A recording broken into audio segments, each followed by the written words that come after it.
ሰላም ጤና ይስጥልን ተመልካቾቻችን እንደምን ዋላችሁ እንደምን አመሻችሁ ከአንከር ሚዲያ ዝግጅት ክፍል ያክብሮ ሰላምታችን እናቀርባለን። በወሎ መካነ ሰላም የአርሴማ አንድነት ገዳም ላይ በተፈጸመ የድሮን ጥቃት 2 መነኮሳትን መገደላቸውንና 8 የሚሆኑ ደግሞ ክፉኛ መጎዳታቸውን ለማወቅ ተችሏል። የገዳሙ አበምኔት ለአንከር ሚዲያ እንደገለጹት ከሆነ በተፈጸመው ጥቃት የቤተ ክርስቲያኒቱ ይዞታዎች መውደማቸውንም አስታውቀዋል። በኢትዮጵያ ኦርቶዶክስ ተዋሕዶ ቤተ ክርስቲያን ላይ ተከታታይ የሆነ ጥቃት እየተፈጸመ ይገኛል። ይህንን አስመልክተን የኒውዮርክና አካባቢው ሀገረ ስብከት ሊቀ ጳጳስ የሆኑትን ብፁዕ አቡነ ጴጥሮስን እንግዳ አድርገን ስለ ሁኔታው እናነጋግራቸዋለን። አብራችሁ በመቆየት ዝግጅቱን እንድትከታተሉ ግብዣችን ነው። መልካም ጊዜ።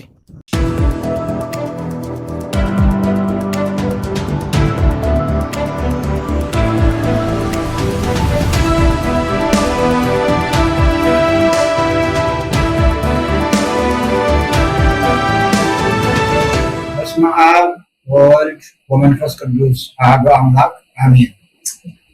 የምሕረት የቸርነት የይቅርታ ባለቤት እግዚአብሔር አምላካችን ምሕረት የቸርነት የይቅርታ የአባትነት ፍቅር ኃይል በየጊዜው በፊት እያለቀስን እንባችን እያፈሰስ ልባችንና አእምሯችንን ተሰብሮ በየጊዜው ማልቀስ ሆኗል። የኛ ምስጋናችን ተቋርጦብን በልቅሶ ሆኗል።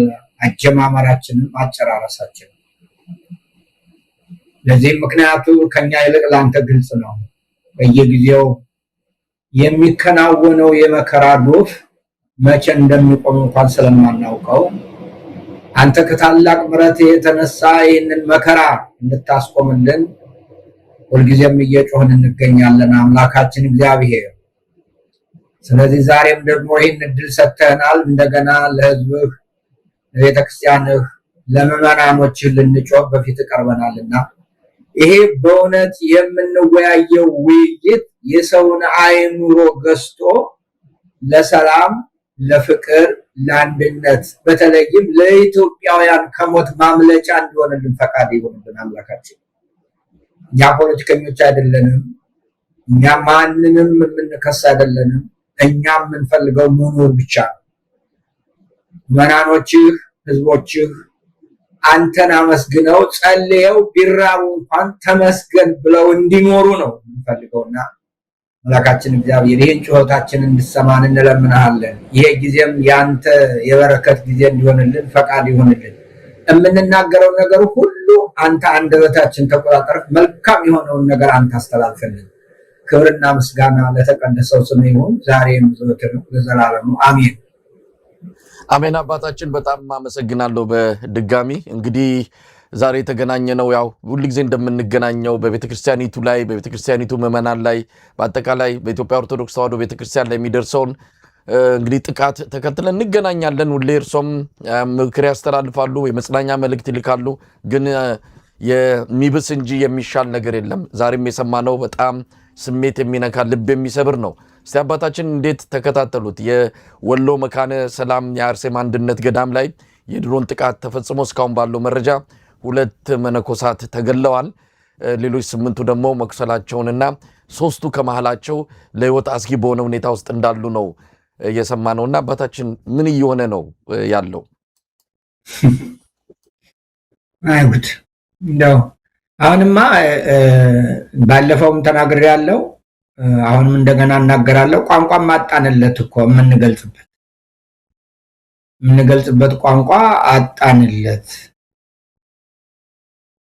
ምን ብዬ እንደምናገር በራሱ አላቅም። እውነቱን ነገር ይካልካል እና እንግዲህ እነዚህ መነኮሳት ናቸው፣ ደግሞ ሴቶች ናቸው እና እኔ በጣም ያሳዝናል። እውነቱን ልንገር አሁን ስሜታዊ ሆኛለሁ። ባለፈው ባሩሲ የሆነውን እንባ እየተናነቀኝ ነበር እንትን ያልኩት። አሁን እውነቱን ነው የምነግርህ፣ እንባዬ ራሱ ደርቋል እና አይኔ እየተቀረደደ ነው እንጂ እንባ አይወጣው እና የሚገለጥበት ቋንቋ የለም። ትልቁ ችግር የሚገሉት ሳይሰቀቁ የሚገሉት ሳያፍሩ እኛ ተገደልን የምንለው እንድናፍር የሚደረግብን ተጽዕኖ ነው። ገዳዮቹ በአደባባይ እየፈከሩ ገዳዮቹ በውሸት እየፈከሩ እኛ የሞትነው ሙተናል ማለት እንኳን አይደለም፣ አልሞታችሁም፣ ውሸት ነው። ለምን ሙተናል ትላላችሁ? ለምን ተገደሉ ትላላችሁ? ይሄ እኮ የመንግስትን እንትን እንደውም ምንድነው ህገ መንግስታዊ ስርዓቱን ለማፍረስ ነው ይሉ። እንደዚህ ነው የሚጠቀሙት። ህገ መንግስታዊ ስርዓቱን ለማፍረስ ነው፣ የአሸባሪነት ስራ ነው ይሉናል። ገዳዮቹ አሸባሪ ሳይባሉ በጀምላ የሚገሉት፣ በቢላዋ የሚያርዱት፣ በመጋዝ የሚሰነጥቁት፣ በእሳት የሚያቃጥሉት፣ በድሮን የሚጨፈጭፉት እነሱ ሽብርተኞች ሳይባሉ ኧረ እባካችሁ ህዝባችሁን አትግደሉ፣ ኃላፊነት አለባችሁ፣ ወንጀለኛ ካለ ስተተኛ ካለ በህግ ጠይቁ፣ ይሄንን አታርጉ ማለታችን ህገ መንግስታዊ ስርዓት ማፍረስና ሽብርተኛ ነው ብለው ይነግሩናል። አንዳንዶቹ ደግሞ እንዴ በዚህ ጊዜ እኮ ዝም ብላችሁ ነበር ለምን ዛሬ ትናገራላችሁ ይሉናል። ምን እናርግ? እንደገና ወደ ህዝቡም ስትሄድ አይ ምንም እኮ አይመጣም ለምን ትናገራላችሁ የሚሉ ሰዎች አሉ። በነገራችን ላይ ምንም እኮ ለውጥ ላይ መጣ ነገር እናንተ ብቻ ምን ታረጋላችሁ ይላሉ። እኛ የምናውቀው የራሳችንን ነው። ራሳችን ነው የምናውቀው። ህሊናችን የሚያደማውን ነው የምናውቀው። እስቲ እግዚአብሔር ያሳይ። ምንም ነገር የሌላቸው የሴት መነኮሳትን በድሮን ከሚያስቀድሱበት ላይ ምን ማለት ነው? እና እውነቱም ነገር ካልከኝ ይህንን ስሰማ ባለፈውም የዚህ በተለይ አንድ አሁን ከፕሮቴስታንት የተመለሰ ወንድም አለ፣ ዩቲዩብ አለው፣ በየጊዜው ይናገራል። አሁን ያሉትን መሪዎች ስለ ኦርቶዶክስ ያላቸውን አመለካከት በየጊዜው ነው የሚናገረው። ኦርቶዶክስን በኢትዮጵያ ምድር እንዳያት አልፈልግም ብለዋል የሚል በአደባባይ ነው። ለኛ ነው ለተሰበሰብነው ነው እንደዚያ የሚለን። የፕሮቴስታንት ወደ 300 ምናምን የሚሆኑ የፕሮቴስታንት ፓስተሮች ሰብስበው ነው ያን። አሳዛኙ ነገር ግን አብይ አህመድ ነው ይሄንን የሚለው አይደል አባታችን? ነው እንደዛ ነው የሚለው። አብይ አህመድ ነው የሚለው። እኔ አይደለሁኝም፣ ኮቴሽን ነው እየጠቀስኩ ነው ምናገር። ኦርቶዶክስን በኢትዮጵያ ምድር ላይ እንዳያት አልፈልግም ብሏል አለ ሰውየው። አሁንም በየጊዜው ነው የሚናገረው። ባይዘው ነግረህናል እኮ እንደዚህ ብለህ እያለ ነው የሚናገረው ወንድማችን። እሱን ነው ሪሶርስ እና ይህንን ስሰማ እና ባለፈው ደግሞ ገዳማት የእንትን ማሰልጠኛ ምንድነው የወታደር ማሰልጠኛ ሆነዋል እዚህ አዲስ አበባ አሉ። እና ይህንን ስሰማ ባለፈው የብፁዕ ቅዱስ አቡነ ቴዎፍሎስን ሞት ምክንያት አድርጎ አንድ ልጅ ደብዳቤ እንትን መጽሐፍ ጻፈ። መድሎተ ሰነድ ትባላለች መጽሐፏ። እና ኢንተርቪው ሲያደርግ ሰማሁት። ኢንተርቪው አደረገችው እህታችን መስከረም። እና ደርጎቹ እሳቸውን ለመግደል የተጠቀሙት ነገር ምንድነው? ዶክመንተሪ። ያን ጊዜ ዶክመንተሪ ያለ አልመሰለኝም። በነገራችን ላይ ደርግ እንደመጣ እንዳሁኑ ዶክመንተሪ ርካሽ አይደለም ይመስለኛል። ግን በእነሱ ሐሳብ ዶክመንተሪ ሰሩ። ምንድነው ዶክመንተሪው የሚለው? ብፁዕ ቅዱስ አቡነ ቴዎፍሎስ አባ መልእክቱ በሚባሉበት ጊዜ ብፁዕ አቡነ ጴጥሮስን እንዲገደሉ ለነግራዚያን ይጽፈዋል የሚል ሰዎች ሰብስበው 7 ሰዎች ቃለ ጉባኤ ሰርተው በዚያን ጊዜ በነበረው አርማ አርገው በብፁዕ አቡነ ጴጥሮስ ላይ እርምጃ እንዲወሰድ ብለው ደብዳቤ አሳስባለሁ ብሎ ደብዳቤ የጻፉ መሆኑን የሐሰት ጉባኤ ሰርተው ማለት ነው። ያን ነገር አድርጉ ብሎ አገኘው ብሎ መዘዘኛዋ ደብዳቤ የምትልናት እሱን በሱ ዙሪያ ላይ ሲናገር የአቡነ ጴጥሮስን ሞት ይገልጻል በዚያው ልጁ እና ብፁዕ አቡነ ጴጥሮስ መገደላቸውን ኢትዮጵያ የተመደበው ግራዚያኒ ነው አይደል እሱ የሚባለው እሱ ለሮም መንግስት ሲጽፍ ደብዳቤ ሪፖርት ሲያደርግ የአባ ጴጥሮስ መሞት በጣም ጥሩ ነገር ነው ኦርቶዶክስን እንደዚህ አርገን ካላዋረድናቸውና ቀስማቸውን ካልሰበር ነው እንዲሁ በቀላል የሚያልፉ አይደሉም የሚል ደብዳቤ ነው የጻፈው ከዚያ በሱ ምክንያት እሳቸው ደብረ ሊባኖስ አካባቢ ነበሩና ደብረ ሊባኖስ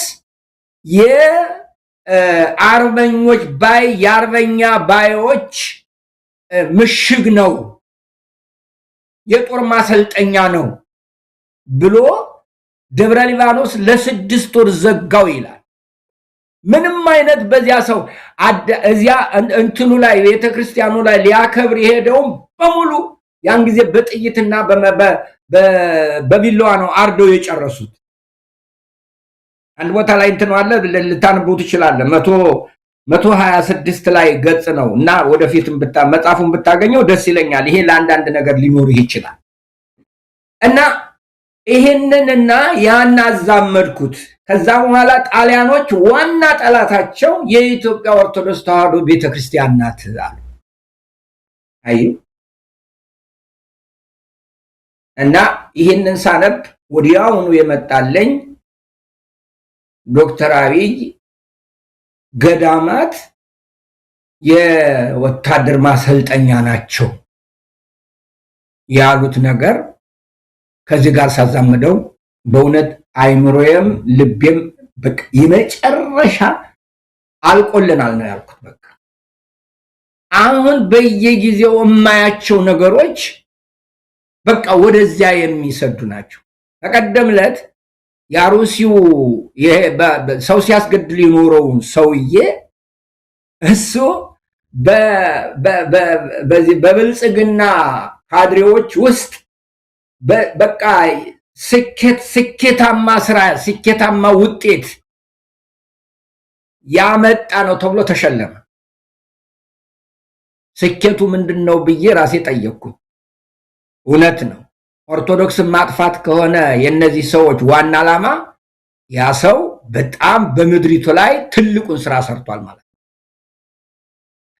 እና እነዚህ ነገሮች ሰብስበህ ስታስባቸው እንዴት አድርገህ ነው ቃል ፈልገህ ለእንደዚህ አይነት ነገር አግኝተህ ይሄ ነው ብለህ ልትናገር የምትችለው ያው ስም እያጠፋው አይደለም የነሱ ታሪኩን እየተናገርኩ በነገራችን ላይ ይሄ ራሱ ፖለቲካ ነው ለነሱ ይሄንን እንዲህ ብሎ መናገር ፖለቲካ ነው መንግስት መገልበጥ ነው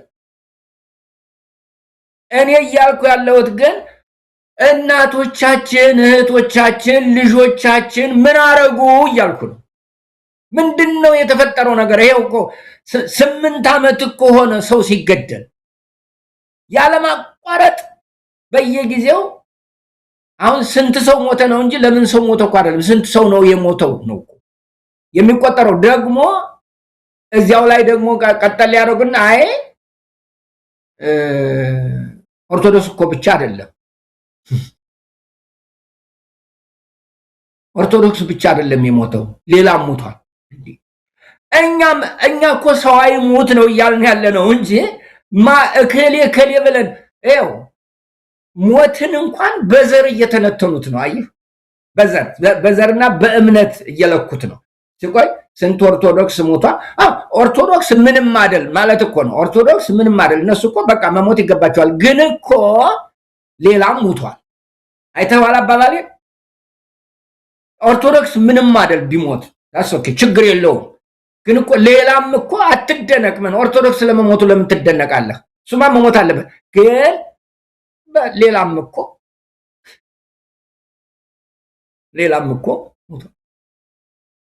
ታዲያ እንዲ ምን ቃል ላውጣልህ ወንድም ማለት ምን ቃል አውጥቼ ልናገር? ምን አይነት ቃል ብናገር እንዴት አይነት ቃል እኮ ጉልበት አጣ። በአሁኑ ጊዜ ሐዘናችን የምንገልጽበት ቃላት ጉልበት የላቸውም። አሁን የለንም። አባታችን እንግዲህ መረጃውን የሰጡን አባ መኔት ከሌላ ቦታ የመጣ መረጃ አይደለም። በቀጥታ የገዳሙ አባ መኔት የተናገሩትን ነው። በአሁን ሰዓት ገዳሙ ባዶ ሆኗል። በሙሉ ተሰደው ወጥተዋል። የወንዶች መነኮሳትም የሴቶች መነኮሳትም ወጥተዋል። እንግዲህ ከሴቶቹ 13 የነበሩት ናቸው። 13ቱም ጉዳት ደርሶባቸዋል። ከመሃላቸው 2ቱም ወጥተዋል። በጣም የሚያሳዝነው የቆሰሉትን እንኳን ወደ ሕክምና ለመውሰድ የመንግስት አካል የአካባቢው ባለስልጣናት ፍቃደኛ አልነበሩም። እዛ አካባቢው ማህበረሰብ ነው ተሯሩጦ ወደ ሕክምናም ቦታ ይወሰዳቸው።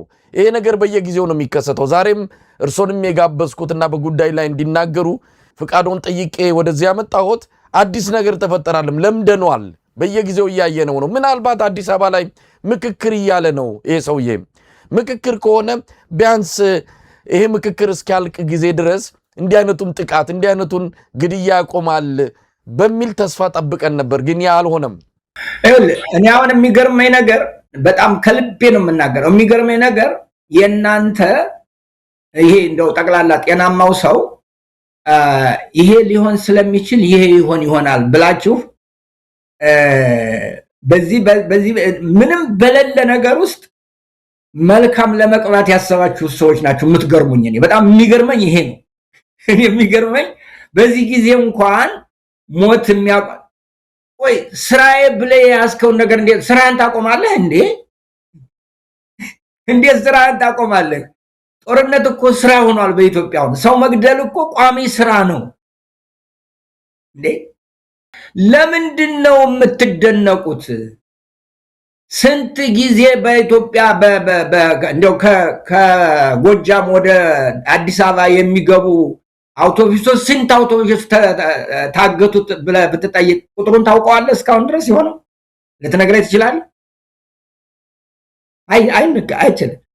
ስለዚህ እኛ ነን እኮ እኛ በእኛ አይምሮ ስለምናስብ በዚህ የሆነ የሰውነት ባህሪ ባለው አይምሮ ስለምናስብ ኦኬ ይሄ በሚደረግበት ጊዜ ይሄ መሆን አይችልም ይላል አይምሮአችን ነው ያን የሚለው የኛ አይምሮ ነው።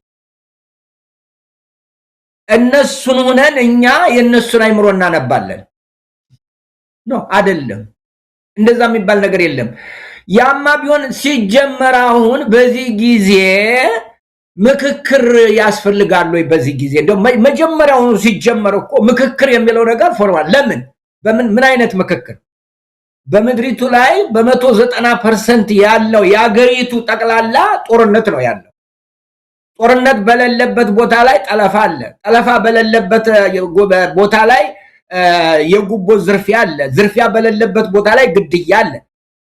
ይሄ እንግዲህ አዲስ አበባ እንኳን ሰው በኦጉ ገብቶ ወጥቶ በሰላም የማይገባበት ሀገር ላይ ምን አይነት ምክክር ነው? ምን አይነት ምክክር ነው? ሲጀመር በምክክሩ ጊዜ ይህን ሊያደርጉ አይችሉም ብዬ ነበር አልክ። ምክክሩ ለምንድን ነው? ምን ሊደረግ ነው? የዚህ አይነት ስራ ለመስራት እኮ ነው ምክክሩ። እንዴት አድርገን ብንገል፣ እንዴት አድርገን ብናጠፋ፣ እንዴት አድርገን ወደማያቋርጥ የመግደል ስልጣን እንዴት አድርገን መሄድ ያስችለናል የሚል እንደሆነስ ምን ታውቃለህ? ወደዚያ የሚወስደን መንገድ ምንድነው የሚል እንደሆነስ ምን ታውቃለህ? አባታችን ያነሳውት ምናልባት ለተውኔት እንግዲህ ምክክሩ ተውኔት እንደሆነ ምን ታስቦ ለምን እንደታቀደ ይታወቃል። ይሄ በኢትዮጵያውያን ዘንድ እንደው የተሰወረ ጉዳይ ሆኖ አይደለም። ግን ለተውኔታቸው ድምቀት እንደው የሚያቋርጡት ሚተውት እንዳልሆነ እናውቃለን። ግን ተውኔቱ ያው ዓለም አቀፉ ማህበረሰብንም ለማደናገር አንዳንዶችንም እንደዚሁ እውነተኛ ምክክር እየተደረገ እንዲመስላቸው ለማድረግ ቢያንስ እንኳን የጥይት ድምፅ እናቆም። ራሳቸው የኮሚሽኑ ኮሚሽነር ፕሮፌሰር መስፍን አራያ የጥይትን ድምፅ ለማስቆም የሚደረግ ምክክር ብለው ነው የገለጹትና ቢያንስ ለድምቀቱ ነው ለተውኔታቸው ድምቀት ይህንን ያደርጋሉ። እችን እንኳን ያደርጋሉ። ለተወሰነ ጊዜ ለ3 ሳምንት የሚሆን ለ1 ወር እፎይታ እናገኛለን። ከጥይት ድምፅ ጆሮአችን ይርቃል ብለን ነበረ። ለተውኔቱ ድምቀት ብዬ እንጂ እነሱ ከልቦናቸው ከውስጣቸው ይህንን ይፈልጉታል ብዬ አይደለም። አባታችን ተውኔቱ የሚያምረው ለነሱ በእንደዚህ አይነት ጊዜ ሰው መግደሉ ነው። ተውኔቱ ሊያምር የሚችለው የሚያምረው ትክክለኛ የሚያምር ነገር የሚሆነው ዝም ብለህ አስብ። የሆነ ኢቨንት ካለ ቢያንስ ኦርቶዶክሳውያን መሞት አለባቸው። የኦርቶዶክሳውያን ሞት የአንድ ዝግጅት ወይም ይህን ቃል ልጠቀም ይቅርታ ኢቨንት ማሳረጊያ ነው። አበባ ምንድነው የምትሉት? ሲመረቅ አንድ እንትን ሲመረቅ ምንድነው ሪባን መቁረጥ ማለት የምትሉት ያ ማለት ነው። አንድ ነገር ከተዘጋጀ ኦርቶዶክሳውያን ካልሞቱ አንድ ነገር አልተሰራም ማለት ነው። ከተሰራ እና ያ ነገር ግብ ከመታ ኦርቶዶክሳውያን መሞት አለባቸው። የኦርቶዶክሳውያን ሞት መናገር አለበት። እኔ እንደሚመስለኝ በቃ እንዲህ አድርገን ሰውን ከፍተኛ ብስጭት ውስጥ ማስገባት አለብን። በቃ እኛነታችን ማሳወቅ የምንችለው በዚህ አይነት ብቻ ነው። ሌላ ልንታወቅበት የሚችል ነገር የለም ብለው ወስነዋል ብዬ አስባለሁ። አፍሪካ የለም፣ ትምህርት ቤት የለም፣ ምንም ነገር የለም፣ የሚማሩ ተማሪዎች የለም። አሁን ያለው ነገር ለሰው ብሎ የሚሰማው ሰው ተገደለ ነው። ስለዚህ መኖራችን መታወቅ ያለበት ኦርቶዶክሳውያንን እየገደልን ሴቶችን ገዳም ያሉትን በድሮን እያጨን ያን ጊዜ ሰው ብሎ ሲፈራ ልክ የጣሊያኖቹ ሰዎች እንዳሉት ነው። አቡነ አባ ጴጥሮስን መግደላችን ብዙ ሰው አስደንግጧል ይላል። በጣም ብዙ ሰው አስደንግጧል። ስለዚህ አሁን የዚህ አይነት ነገር መድገም አለብን ነው የሚለው ሪፖርት ሲያደርግ። የዚህ አይነት ነገር በቃ ቅስማቸውን ተመልሰው እንዳያንሰራሩ ማድረግ አለብን ነው የሚለው። እሱ ነው የሚለው። እሱን ነው እያደረጉ ያሉት እኮ። እንግዲህ እግዚአብሔር ያሳይህ። ስንት ሰው ሞቷል እየተባለ በዚያ አካባቢ 30 ሰው 40 ሰው 2 እና 3ማ በየቀኑ ነው። ምንም እንትን የለው። ያንን በምድሪቱ ላይ ከፍተኛ የሥራ ውጤት ያመጣ ብሎ ሰርቲፊኬት ሲሸልም ስታይ ምን ማለት ነው ላንተ ትርጉሙ? እንደነዚህ አይነት ነፍስ የሚያስገድሉ ሰዎች በአካባቢያቸው ኦርቶዶክስን በትክክል የሚያስገድሉ ከሆነ ግባችን መጥቷል ማለት ነው። ያንን ነው እየነገሩን ያለ። ስለዚህ እኔ እንግዲህ እንደዚህ ነው በእነሱ ያለውን እንቶ በቃ ከዚህ ውጭ ሌላ ሊያደርጉ አይችሉም ብለን እንደምድመው። በቃ በዚህ ውጭ ሌላ ሊያደርጉ አይችሉም። ይሄም እንዳልኩት እርግጠኛ ነኝ ይህንን የሰሙት በአገር ቤትም ያሉት እንደው ምን ያረግልሃል እንደሚሉኝ አምናለሁ። አይ ነው እሱን አውቃለሁ። ምን ያረግልሃል ባትናገር እንደው ወንጌል ብትሰብክ እላለሁ። ወንጌል ምንድን ነው? የሰው ልጅ ድህነት እኮ ነው ወንጌል። ወንጌል እኮ የሰው ልጅ በነፃነት በምድር ላይ አምላኩን አምልኮ ለዘላለማዊ ሕይወት እንዲዘጋጅ የማድረጊያ መንገድ እኮ ነው ወንጌል። ሰው ከሌለ ምኑ ነው ልሰብከው የምችለው? እና የሚሉኝ ምንድነው ይላሉ፣ እንደው ሁሉም እንዲሰማ። አይ ጉድ! ማን ነው የሚሰማው? እና ከዚህ እንነሳና ልቅስ። ምን እየሰማን ምን እያረግን? ስንት ጊዜ ነው መሞት የሚገባን? ስንት ጊዜ ነው የምንሞተው? ኦኬ ዛሬ ትናንትና በዚህ በወለጋ በአሩሲ ታጨዱ ምን አሉ። አሁን ደግሞ አማራ ሀገር በዱረን ተገደሉ። ባለፈውም እንደዚሁ ከናስተማሪያቸው መምሩ ታጨዱ በመትረይስ ገብተው ነው የጨረሷቸው እዚህ ወሎ ውስጥ። በጎጃም ውስጥ ቅኔ ተማሪዎቹን ጨረሷቸው በቃ በየቦታው። አሁንም አይ እስቲ እንደው ዝም በሉ እንደው ምናልባት ምን ልቅስ ወገኔ እባክህ ስማኝ። ሁልህም እኔ የመንግስት ተቃዋሚ አይደለሁም። የክፋት ተቃዋሚ ግን ነኝ። ሌላው ቀርቶ ክፉዎችን እንኳን አልቃወምም አንተዬ። ምክንያቱም ክፉዎች ንስሐ እንዲገቡ ፈልጋለሁ። ክፋት ግን ከምድሬ እንዲጠፋ ፈልጋለሁ። ነፍሰ ገዳዮች ንስሐ ገብተው ሊመለሳሉ። ነፍሰ ገዳይነት በምድሪቱ ካለ ግን መቼም ኢትዮጵያውያን ከመሞት አይቆሙም። ስለዚህ ነፍሰ ገዳይነት ከኢትዮጵያ እንዲጠፋ ልቅስ። እያንዳንዱ ከላይ እስከታች ሁሉም ተነሳ እንደሆነ ነፍሰ ገዳይነትን ተጸየፍ። ይሄ ገዳይነት ማንም ይግደለው ማንም መግደል ነው። ሌላ ስም አሰጠው። ደጋፊ ገደለ፣ ተቃዋሚ ገደለ፣ ምን አትንገረኝ። ገዳይነት ነው። ስለዚህ በኢትዮጵያ ምድር ላይ ካሁን በኋላ የፖለቲካ ፖለቲከኞች በገዳይነት እንዳይሰማሩ የኢትዮጵያ ምድር የገዳይነት መንፈስ ያላቸውን ፖለቲከኞች ከምድራቸው ጠራርገው ማስወጣት አለባቸው። ኢትዮጵያውያን በዚህ ተነሱ፣ ልቀስ አንድ ሁኑና ያትግደሉን በገዳይነት የመዝመት አንድነት እንነሳ። ውጭ ሀገር ያለው እዚህ እየተከፋፈልከ እንደዚህ እያልክ እንዴው እስቲ እንዴው ይሄ ነገር ሰልችቶኛል ያልነው ብንሰበሰብ አንበቃም ወይ? አንበቃም እንዴ? ማህተመ ጋንዲ ምንድነው አሉ የተባለው? እኛ ሁላችን ተሰብስበን አንዳንድ ኩባያ ውሃ ያንም እሱ የተናገረው መናገር ስለማፈልግ ነው ብንጨምር እንግሊዞችን ጠራርገና ባህር እናስገባቸዋለን ብሏል።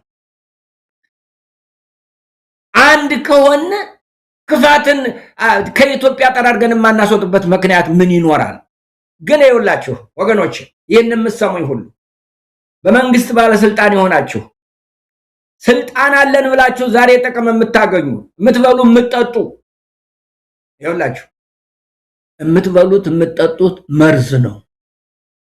የእናትክን፣ የእህትክን፣ የወንድምክን፣ የአጎትክን፣ የአባትክን የጠቅላላ የኢትዮጵያውያንን ደም ነው እየጠጣ ያለው። ምግብ አይደለም እየበላ ያለው፣ ደም እየጠጣ ነው ያለው። ስለዚህ ዛሬ ወደ ውስጥህ ተመለስ። ያንተን ስልጣን የሚፈልግ የለም። እንኳን ሰው ውሻ ይቀመጥበት ስልጣን እኔ ግድ አይደለም። ትልቁ ችግር ውሻ አንደዚህ የአጥንት ከያዘ ሌላውን አለማስቀረቡ ነው ከባዱ። ስለዚህ ስለናንተ ስልጣን እኛ ግድ የለን። ቤተክርስቲያን ስለናንተ ስልጣን ግድ የላት። ነገር ግን የኢትዮጵያ ቤተክርስቲያን ነቀርሳ አሁንም ምላለው የኢትዮጵያ ፖለቲካ ነው። የተመረዘ በዘር የተመረዘ የደንቆሮ ስብስብ ፖለቲካ የኢትዮጵያን ቤተክርስቲያን በእውነት አጎሳቆላት። ምክንያቱ ምንድነው መሰለ? ምክንያቱ ኢትዮጵያዊ ሆና መገኘቷ ነው። የኢትዮጵያ ኦርቶዶክስ ተዋሕዶ ቤተክርስቲያን በቃ ኢትዮጵያዊ ናት። ኢትዮጵያ ጋር የኖረች ናት። ኢትዮጵያዊ ናት። ኢትዮጵያዊነትን ማጥፋት የሚፈልግ ማንኛውም ኢትዮጵያን ያጥፋት። ጣሊያኖች እንደዚያ ነው ያደረጉት። ዋና ጠላታችን የኢትዮጵያ ኦርቶዶክስ ተዋሕዶ ቤተክርስቲያን እሷ ካለች እኛ መኖር አንችልም አሉ። ኤግዛክትሊ ይሄንን ያውኖቹ ደገሙት። ስለዚህ ወንድም አለ ዛሬ እግዚአብሔር ስም የምናገረው በዚህ የዕለት ጥቅም ይዟችሁ ምናልባት ስልጣን አታሏችሁ፣ ምናልባት ነገ አይውላችሁ እማያልፍ ነገር የለም። የቀዳማዊ ኃይለ ሥላሴ 50 ዓመት ገዝቶ አለፈ። ደርጎች 17 ዓመት ደም አፈሰሱ አለፉ። በወያኔ የሚመራው ኢህአዴግም ያው እንደዚህ። እናንተም አሁን ማለፋችሁ አይቀርም። ግን እባካችሁ ለታሪካችሁ ለዓላማችሁ አስቡለት። ነገ ልጆቻችሁ እንዳያፍሩ ንስሐ ግቡ። እኛ እኮ ንስሐ ከገባችሁ መግደላችሁን ካቆማችሁ እኮ ማንም አይቃወምም እኮ እናንተ ስልጣን። እውነቴን ልንገራችሁ፣ መግደላችሁን አቆማችሁ ካሁን በኋላ ይቅር በለኝ ብላችሁ የኢትዮጵያ ሕዝብ ጋር ታርቃችሁ ብትኖሩ ዘላለም ልትነግሱ ትችላላችሁ። በዚያ እየያዛችሁ ጋን አሁንም እንኳን እያስተዳደራችሁ አይደለም። እንኳንስ አሁንም እኮ ሀገር እያስተዳደራችሁ እኮ አይደለም እንዴ። አባታችን በቅርቡ አንድ ዶክተር ናቸው፣ ዶክተር ተመስገን የጻፉት አንድ ጥናታዊ ጽሑፍ አለ በመሰረት ሚዲያ ላይ ወጥቷል። ዝርዝሩን ባለፈውም ስናቀርበው ነበረ። ያሉት ነገር አለ። ይሄ የኢትዮጵያ ኦርቶዶክስ ላይ የተጀመረው ጥቃት መንግስታዊ መዋቅር ነው፣ በመዋቅር የሚፈጸም ነው። ስለዚህ ይቆማል ብላችሁ አትጠብቁ። ሊቆም አይችልም። ብልጽግና እስካለ ድረስ ቤተክርስቲያኒቱ ላይ የሚደርሰው ጥቃት የሚቀጥል ነው የሚል በዝርዝር ነገሮችን፣ ምሳሌዎችን፣ ክስተቶችን እያገናኙ በደንብ የገለጹበትን አንድ ጥናታዊ ጽሑፍ አይተናል። ፊልድ ማርሻል ብርሃኑ ጁላ አንድ ላይ ከተገኙ እንመታለን ብለዋል። ይሄ በቪዲዮ ማስረጃ በማህደር የተቀመጠ ነው። ሌላም ምስክርነትም አያስፈልግም። ሌላ አንድ ጀነራል እንደዚሁ ቤተክርስቲያን ከገቡ ቤተክርስቲያን ገብተን አብረን እንመታለን ያሉት። አሁንም እየቀረበ ያለው ምክንያት ታጣቂዎች መሸሸጊያ ያደረጉ ገዳማት ውስጥ እየገቡ ነው የሚል ነገር እየተሰጠ ነው። እንደዛ ከሆነ ደግሞ ታጣቂዎች በሌሉበት በደቡብ ኢትዮጵያ በኦሮሚያ ክልል ቤተክርስቲያናት እየተቃጠሉ ነው። ስለዚህ ይሄ ምክንያት ሊሆን አይችልም ብለዋልም ዶክተር ተመስገንም። ልዩነቱን ልንገር። ልዩነቱ ያን ጊዜ መሳሪያውም በጣም ኋላ ቀር ነው። የሚገደሉትም ያው መሳሪያው የሚገለውን ያህል ነው የሚገለው። አሁን እኮ የማይታይ ድሮን መጥቶ የሚያስቀድሱ መነኮሳትን የሚጨርስ ከሆነ እንዴት አድርገህ ነው ከዚያ ከጣሊያን ጋር የምታወዳድረው? አታወዳድረውም እኮ። አንዱ መድፍ 10-15 ኪሎ ሜትር ሄዶ የሚመታ ከሆነ እንዴት አድርገህ ነው በ100 ሜትር የሚመታ ጠበንጃ ጋር አወዳድረህ ግድያውን እንትን የምትለው? ሊወዳደር እኮ አይችልም። የመግደያው አይነት የከፋውን ያህል የሰዎቹ ክፋትም ያን ያህል ካንያቸው ከመግደያው መሳሪያ ጋር ነው ያመጣው። ጭካኔው ከዚያው ጋር ነው አብሮ ያለው እና የሚቆም አይደለም ነው እኮ እያልኩ ያለው። አይቆምም፣ ሊቆምም አይችልም። እሱ ከቆመማ ዓላማቸውን ዘነጉ ማለት ነው። ነግሮናል እኮ ወንድማችን ብናያም እኮ ማየት አልፈልግም በኢትዮጵያ ምድር ላይ ብለዋል እኮ። አልፈልግም፣ ማየት አልፈልግም። ከዚህ በላይ እንዴት አድርገው ይንገሩን? ትልቁ ችግር እኮ የተነገርነው ሰዎች አለመስማታችን ነው እንጂ እሳቸውም እኮ ነግረውናል። አንድ በሁለተኛ ደረጃ ይኸው ከሴቶች ገዳም፣ በነገራችን ላይ ከሴቶች ገዳም እንኳን ጠበንጃ የያዘ ወንድ አይገባም። ከወንዶች ገዳም ደግሞ ሴት አይገባም። ዋልድባ ሴት አይገባም። ከሴቶች ገዳም ወንዶች አይገቡም። እንኳንስ መሳሪያ የያዘ እንኳን መሳሪያ እርግጠኛ ነኝ ይሄ ወታደር የሚባለው ይገባል። ምክንያቱም መነኩሴ ደፍሯል። ባለፈው ይገባል። እነሱ ይገባል። ይሄ በባላገር ያሉት ሰዎች ግን እርግጠኛ ነኝ 100% ነው የምናገር፣ አይገቡም። ነውር ነው። ከሴቶች ገዳም ወንድ አይገባም። አይገባም። ነውር ነው። በፍጹም ኃጢአት ነው። እንደ ወንጀል እንደ ኃጢአት ነው የሚቆጠረው። ወንጀል አይደለም። በነገራችን ላይ ወንጀል ኃጢአት ከወንጀል በላይ ነው ህዝቡ የሚያይበት እይታ። ምን ነገሩ ወንጀል ማለት ኃጢአት ነው፣ የህግ ቋንቋ ነው። ወንጀል የህግ ቋንቋ ሲሆን ኃጢአት ደግሞ የመጽሐፍ ቅዱስ ቋንቋ የሃይማኖት ቋንቋ ስለሆነ ነው፣ አንድ ነው። ግን ኃጢአት ነው የሚለውን ነገር ህዝቡ በጣም ይፈራዋል። ስለዚህ ከሴቶች ገዳም መግባት ኃጢአት ነው። አያደርጉትም፣ አይገባም። ይሄ እንዲሁ ቅስም በር ተብሎ የተደረገ ነገር ነው። በዚህ በውይይቱ ጊዜ ደግሞ ሌላው ከዚህ ውይይት ያለ እንትን እንዲያ የነሱ የራሳቸውን የጥላቻ መንፈሳቸውን በደንብ አድርገው ለመግለጥ ያደረጉት ነገር በቃ ጥላቻቸውን በትክክል መጥላታቸውን በእንደዚህ አይነት ነገር በእንደዚህ አይነት ጊዜ አድርገው ነው ሊያሳዩ የሚችሉት። ከዚህ ውጭ ሊያሳዩ የሚችሉት የለም። ስለዚህ የኔ እንዳልኩ ነው። አሁን ይሄ 100% ይሄ ፖለቲካ ነው ለነሱ። ይሄ እንደዚህ ብሎ አንድ ሰው መናገር በጣም ፖለቲካ ጥሩ አይደለም። ግን እኔ ሰብአዊ መብት ነው እየተናገርኩ ያለው። ሰው አትግደሉ እያልኩ ነው። ሰው ሁኑ እያልኩ ነው። እንዴት ነው ሰው ሁኑ ሰውን የሚገለው? እንዴት ነው በተለይ ሴትን እንዴት ይገላል ሰው? እንዴት ተባብሮ ደፍሮ ሴት ህፃንን ይገላል ሰው? እንዴት? ምን አይነት ህሊና ነው? ምን አይነት ተፈጥሮ ነው?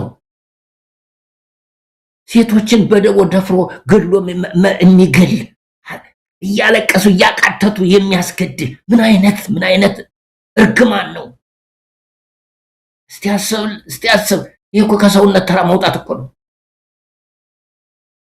በጣም እኮ ልብንና አይምሮን እኮ ይሰብራል ወንድም ማለት ነው።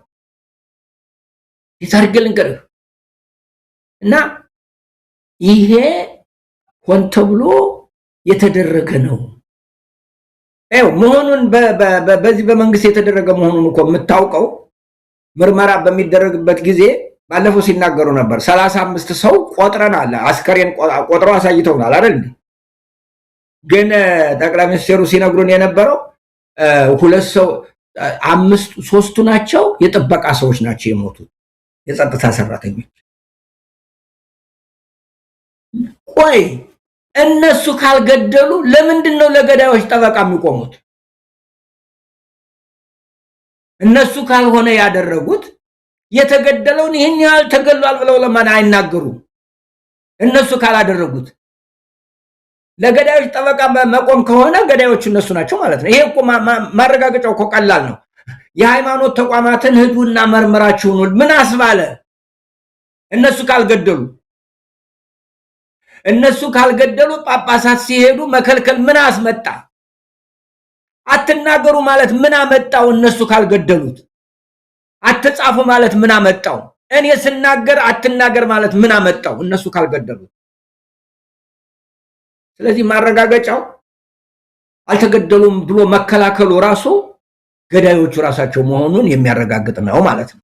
ካልሆነ ይንገሩን፣ እኛ አልገደልንም እነከሌ ናቸው፣ ይሄንን የገደለው ከሌ ነው፣ ይሄን ያህል ሰው ሞቷል፣ አብረን እንዘን ይበሉን። ያን ጊዜ እንመናቸው እነሱ አልገደሉም ብለን።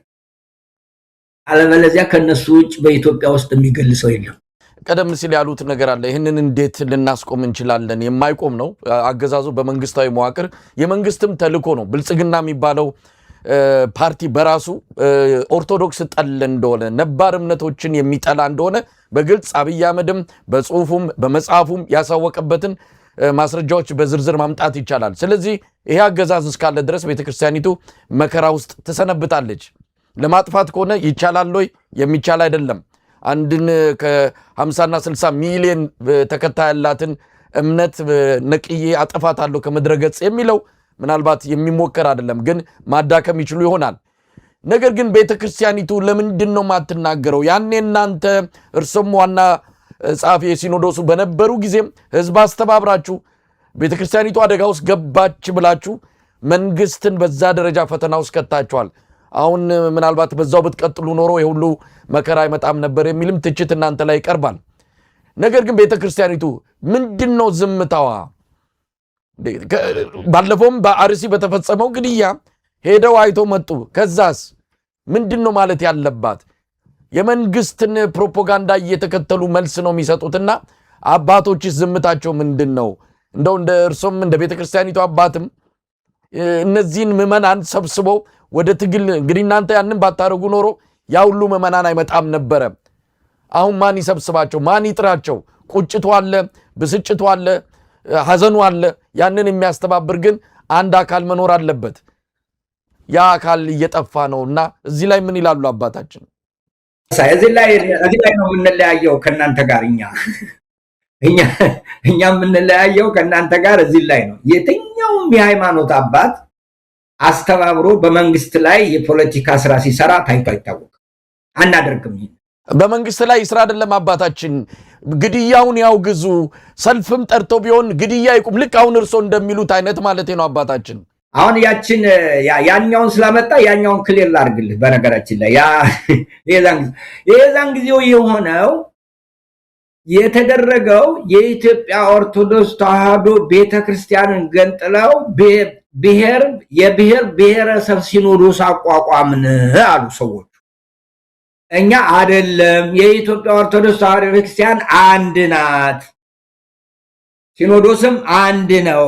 ክርስትና ብሔር ብሔረሰብ የለውም፣ ሰውነት ነው የክርስትና መለኪያው ብለን መንግስትን ያስጨነቅንበት ዋና ምክንያት አንተ ህገወጦችን ወደ ህግ አስገባ፣ ቤተክርስቲያናችን የገነጠሉትን ተገንጣዮች ናቸው እውቅና አትስጥ ነው።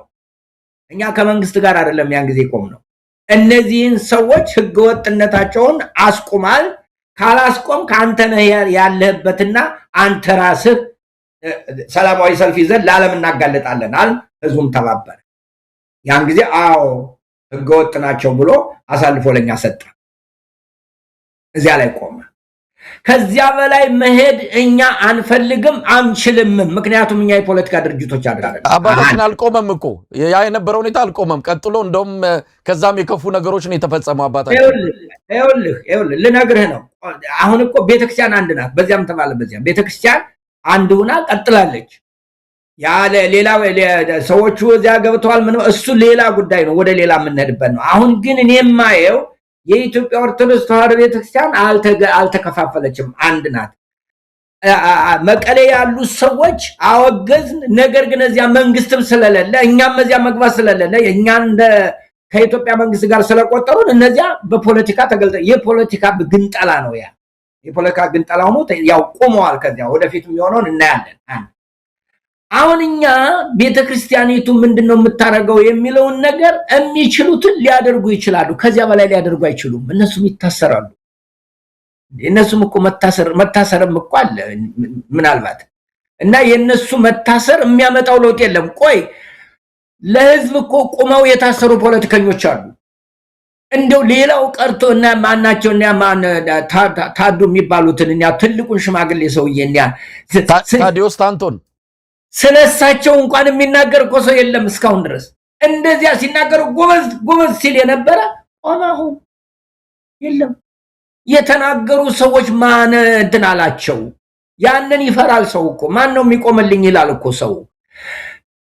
እኔ እልቅስ ምንድነው ኦርቶዶክሱ ራሱ ተደራጅቶ አትግደሉን የማይለው ነው የኔ ጥያቄ።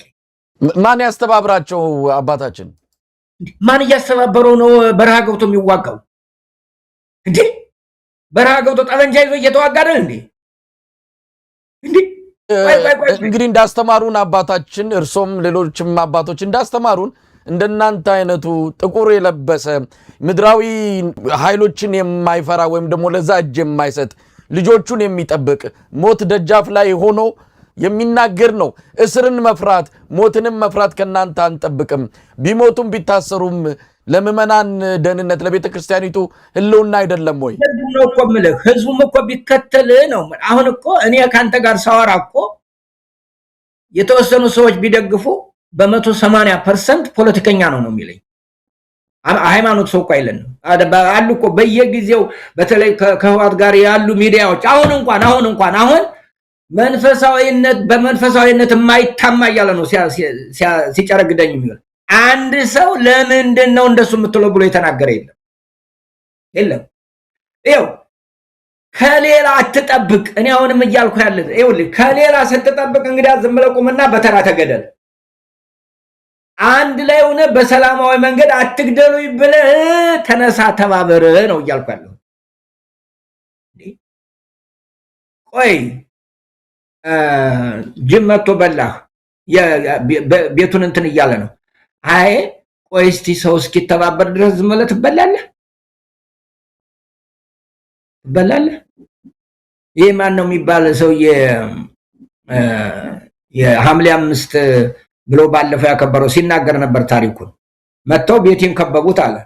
ዝም ብዬ መሞት ነው ያለብኝ ወይስ ምን ማድረግ ነው ያለብኝ? ባለኝ ማድረግ ነው አለ። ያው ተረፈ። ኮሎኔል ደመቀ ዘውዱ ተረፈ። እሱን እንትን ማለት ስላልፈልጉ ተረፈ። ይኸው መቼም መትረፍ ብቻ አይደለም ለሌላውም እንቅስቃሴ አመጣ። እኔ አሁን ግደሉ እያልኩ አይደለም። በነገራችን ላይ እንደዛ እያልኩ እንደዚህ አይነት ነገር የለንም። እኛ ሰውን ብናየው አሁን እኮ እያልኩ እኮ ነው። እኔ እኮ ስንት ቀን ተናገርኩ? ስንት ቀን ነው በአንተ ሚዲያ እንኳን ያወራሁት? ስንት ቀን አሜሪካን ሀገር ያለው ሰው እንኳን እንተባበር ስንለው እኮ መች ተባበረ? መች ይመጣል? አይሆንም። እያንዳንዱ ኃላፊነት አለበት ይነሳ፣ አንተን ጨምሮ ነው እያልኳል። እያንዳንዱ ነው ያለበት። አሁንም ምን ብሎ ይነሳ ለምትለኝ ገዳዮች ሳያፍሩ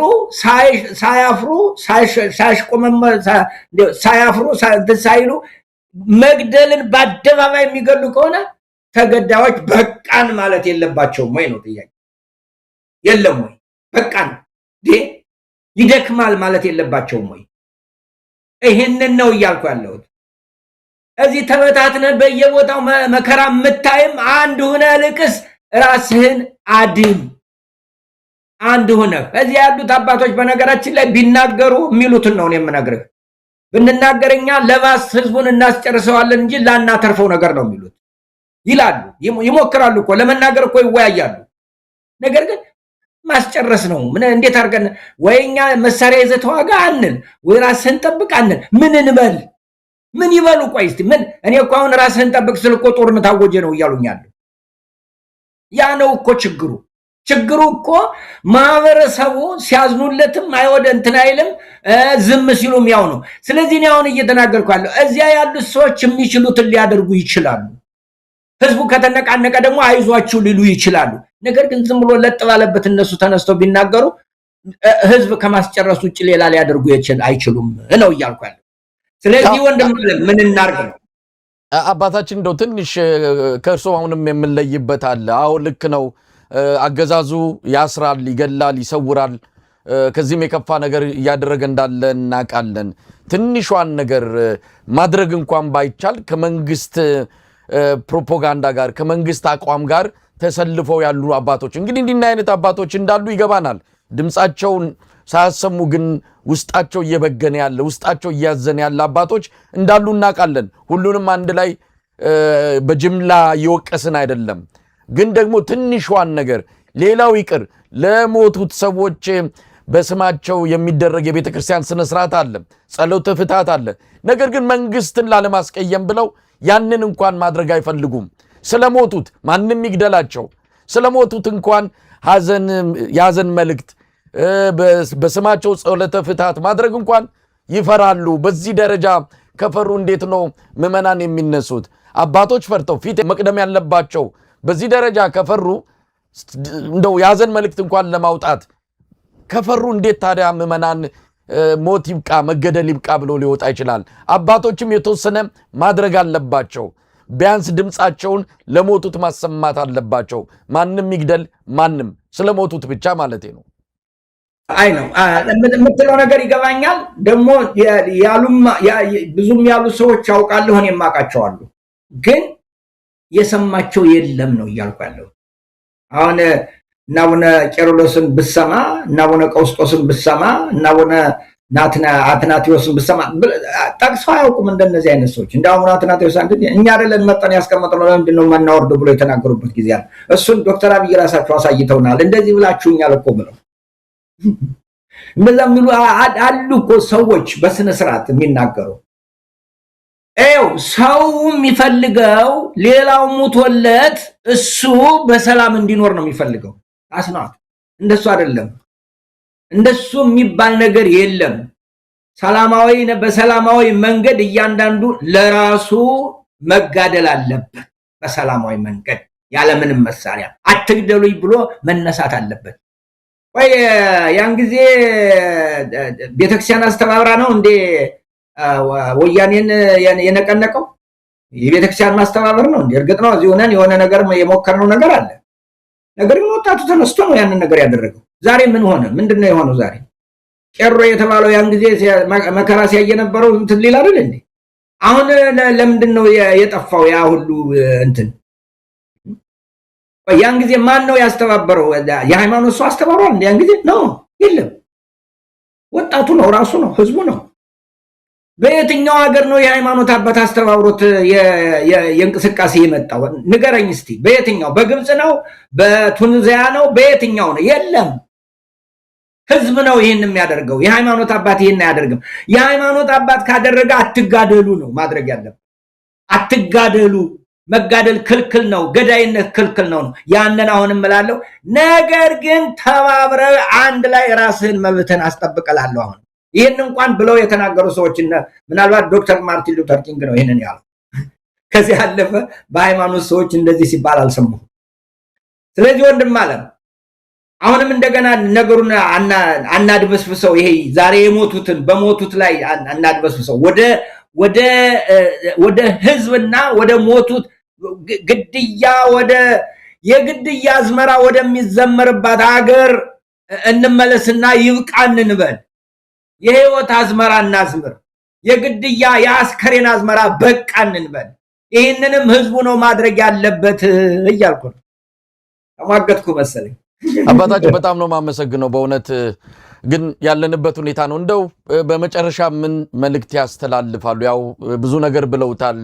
ህዝቡ ማድረግ ያለበትንም መሆን ያለበትንም ተናግረዋልና እዚህ ጊዜ ላይ ሆነን እንግዲህ ቀደም ሲል እንዳልነው ምክክር ተብሎ ተቀምጧል። ግን እንደው እዚህ ወቅት ላይ ምክክር የተቀመጡትም ለነሱ መልእክት ሊሆን ይችላል። ቤተክርስቲያን አባቶችም እዛው አዳራሽ ውስጥ አሉ።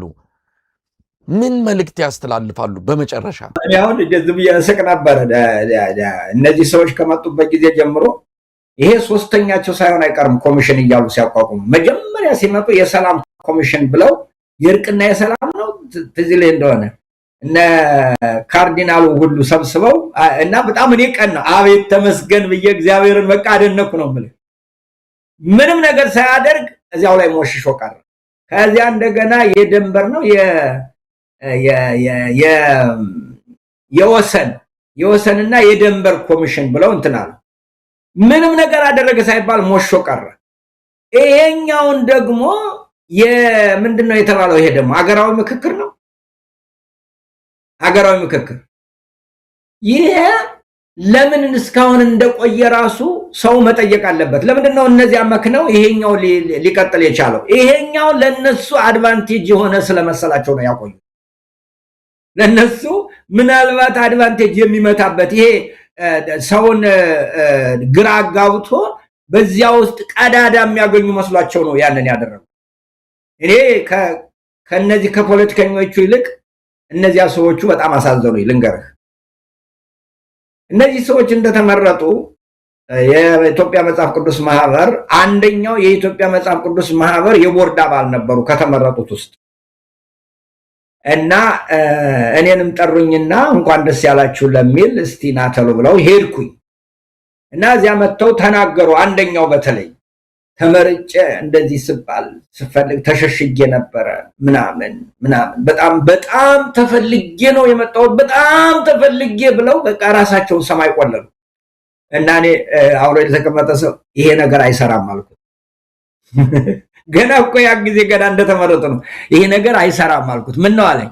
ተመልከት ሰውየው የሚለውን እንዴት እንደተበተ ተመልከተው። በትዕቢት እንኳን እርቅ እንኳን ሰላም ፖለቲካ እንኳን አይሰራም። በትዕቢት በትህትና ነው የሚሰራው። ስለዚህ ለድራማ የተዘጋጀን እና እነዚህ ትልልቅ የተባሉ ሰዎች ራሳቸው አሳዘኑኝ።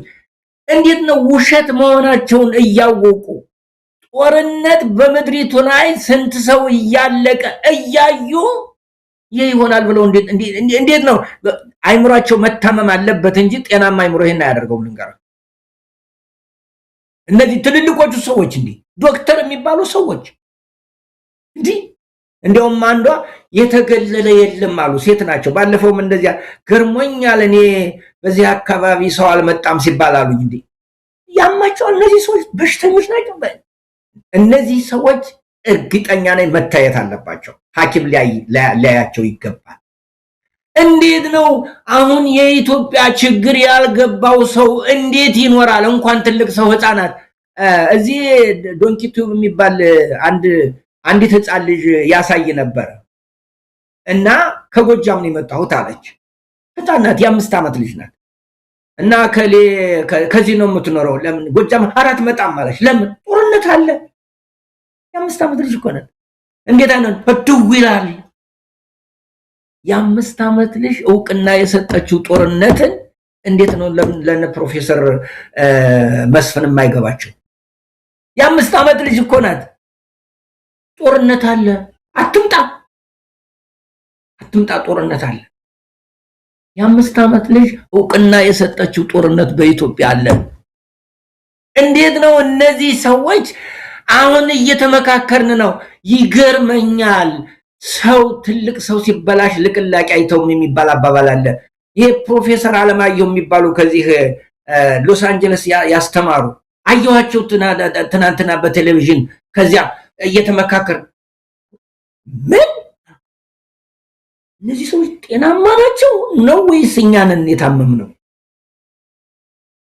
እኛንን የታመምነው ወይስ እነሱ ናቸው?